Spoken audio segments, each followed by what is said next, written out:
Welcome to my career Hindi YouTube channel. 69,000 सहायक अध्यापक की भर्ती जो होने वाली है उसमें सब कुछ हो चुका है। अब बची है काउंसलिंग और आपका नियुक्ति पत्र। नियुक्ति पत्र पाने से पहले आप लोग सर्वे कर रहे होंगे, डेटा इकट्ठा कर रहे होंगे और बहुत सारे काम होंगे जो आपको करने हैं जिससे कि आपको अपना गृह जनपद मिल सके। हालांकि ऐसा होना मुमकिन नहीं होगा, लेकिन गृह जनपद के आसपास के जो जनपद हैं, जो ज़िले हैं, अगर आपको उसमें ही नौकरी मिल जाती है तो ज़्यादा बेहतर रहेगा। इसीलिए दुर्गेश सर की 18 घंटे की मेहनत के बाद एक सर्वे किया गया और एक पीडीएफ तैयार किया गया जिसमें 75 ज़िलों का कट ऑफ बताया गया है।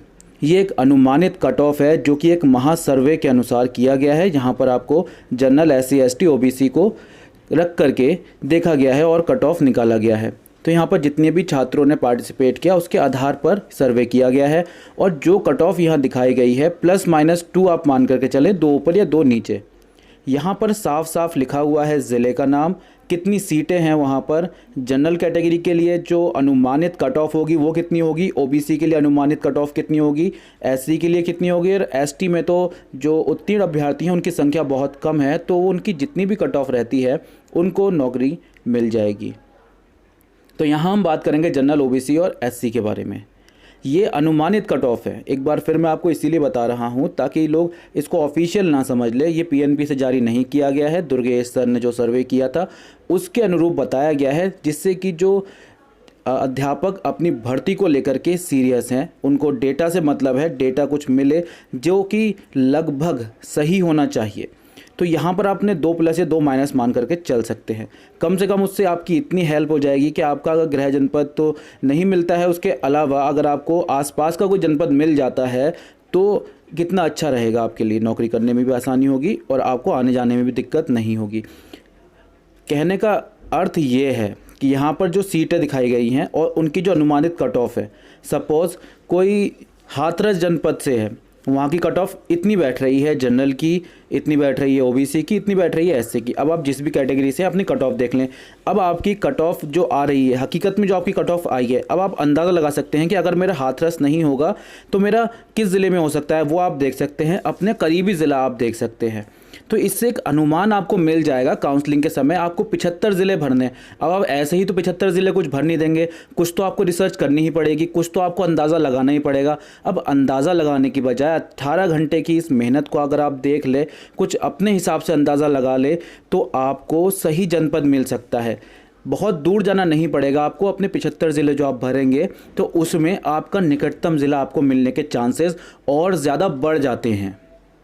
तो इस चीज़ को आप समझें, यहाँ पर आपके लिए मेहनत की गई है जिससे कि कोई परेशानी ना हो। 69,000 भर्ती में पार्टिसिपेट कर रहे लोगों को, चाहे वो BTC के हों, B.Ed के हों, शिक्षा मित्र हों या कोई भी हों, यहाँ पर अगर आप पार्टिसिपेट कर रहे हैं तो इतनी रिसर्च जो आपके लिए की गई है, इसको अगर आप देख लेते हैं, समझ लेते हैं, इन 75 ज़िलों का आकलन कर लेते हैं, तो आपको इतना अंदाज़ा हो जाएगा कि आपकी कट ऑफ के अनुसार आपको कौन सा ज़िला मिल जाएगा। आपके गृह जनपद के आसपास का ज़िला आपको मिल जाता है तो आपको नौकरी करने में आसानी हो जाएगी। यहाँ पर 1 से लेकर 75 तक सारे ज़िले बताए गए हैं, किस ज़िले में कितनी सीटें हैं, जनरल की कट ऑफ कितनी जा सकती है, क्या अनुमानित कट ऑफ है, उसमें आप +2 -2 करके चल सकते हैं, मान के चल सकते हैं। इसके हिसाब से आप अंदाज़ा लगा सकते हैं।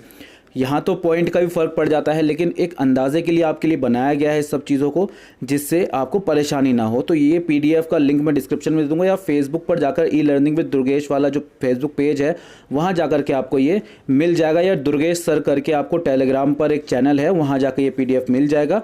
इस पर जाकर के आप अपनी कट ऑफ के अनुसार अंदाज़ा लगा सकते हैं कि कौन सा जनपद आपको मिलने के 100% चांसेस हैं, या कुछ चांसेस तो हैं। यह आपके लिए ही बनाया गया है जिससे कि आपको परेशानी ना हो। अब आप खुद से गूगल पर सर्च करें या कहीं सर्च करें, ऐसा कोई भी डेटा आपको नहीं मिलेगा, क्योंकि ऐसा कोई डेटा जारी नहीं किया गया ऑफिशियली। लेकिन एक सर्वे किया गया, आपने देखा होगा कई दिनों से एक लिंक चल रहा था सर्वे वाला, वहाँ पे बहुत सारे अभ्यर्थियों ने अपनी डिटेल भरी, क्या कट ऑफ है, क्या गुणांक, कौन सी कैटेगरी से आते हैं, नाम क्या है, कौन से ज़िले से हैं, कौन सा ज़िला चाहिए, गृह जनपद क्या है, आसपास के जनपद कौन से। तो उसके हिसाब से ये पूरी PDF तैयार की गई है और ये उन्हीं अभ्यर्थियों के लिए है जो अपनी भर्ती को लेकर सीरियस है। उनको डेटा की आवश्यकता है, जो डेटा उनकी मदद करे सही काउंसलिंग करवाने में। काउंसलिंग आज काउंसलिंग की जो भी डिटेल आएगी वो मैं आपको बता दूंगा, कौन सी वेबसाइट पे होनी है, कैसे होनी है। ऑफिशियली वेबसाइट पे होनी है, जाहिर सी बात है, लेकिन किस प्रकार होनी है उसकी वीडियो के माध्यम से आपके लिए एक ट्यूटोरियल लेके आ जाऊंगा, जहां पर आपको कोई परेशानी नहीं होगी। उससे पहले आप इस PDF को देख लें, अपनी रिसर्च करके रख लें कि कौन से 10 जनपद जो हैं आपके लिए सही रहने वाले हैं, उनको आप तैयार करें। भरने आपको 75 हैं पूरे। मैंने सबसे पहली वीडियो में ये कहा था, पहले वो जनपद आप भरें जो आपके करीबी जनपद हैं, लेकिन अब यहाँ कट ऑफ निकल करके आ गई है, तो आपको ये आइडिया हो जाएगा कि आपके करीबी जनपद में कौन सा ऐसा जनपद है जो आपकी कट ऑफ के अनुसार सही बैठता है। यहाँ पर ये अनुमानित कट ऑफ है, जिससे कि आप एक अनुमान लगा सकते हैं कि हाँ, मैं इन जनपदों में पार्टिसिपेट कर पाऊंगा या इन जनपदों में मुझे नौकरी मिलने के चांसेस हैं आपकी कट ऑफ के अनुसार। अब आप चाहें जिस भी कैटेगरी से हो, जनरल, OBC, SC, किसी भी कैटेगरी से हो, अब आप अपनी कट ऑफ के अनुसार देख लें।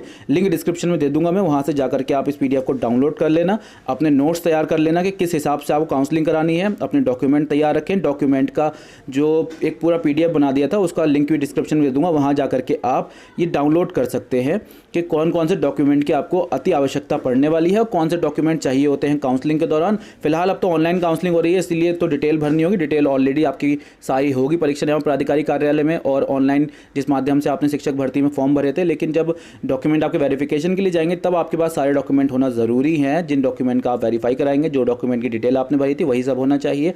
इसके अलावा जो भी अपडेट अब आएंगी इसके बारे में, वो आपको स्टेप बाय स्टेप तरीके से मैं इसी यूट्यूब चैनल पर देता रहूँगा, माई करियर हिंदी पर, और www.mycareerhindi.in वेबसाइट पर जाकर के भी आप ये सारी डिटेल पा सकते हैं। फिलहाल इस वीडियो के लिए इतना ही। Thank you for watching.